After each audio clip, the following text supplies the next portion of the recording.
Hi there, I'm Gordy, and welcome to CyberBYTES from KMC Controls. Today we're talking about something that often gets overlooked until it's too late.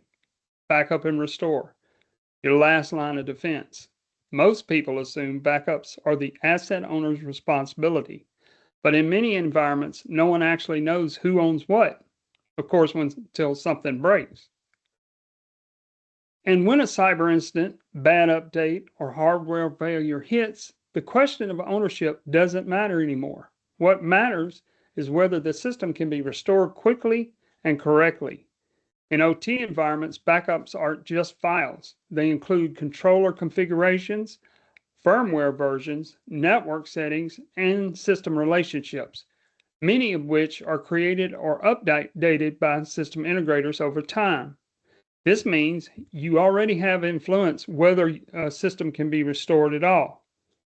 When integrators help ensure backups are current, accurate, and testable, downtime drops and recovery becomes predictable.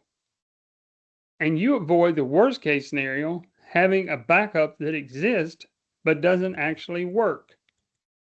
Yes, backup restoration may technically be the asset owner's job, but you can increase your value by providing a secure, robust backup approach or by guiding them towards trusted solutions.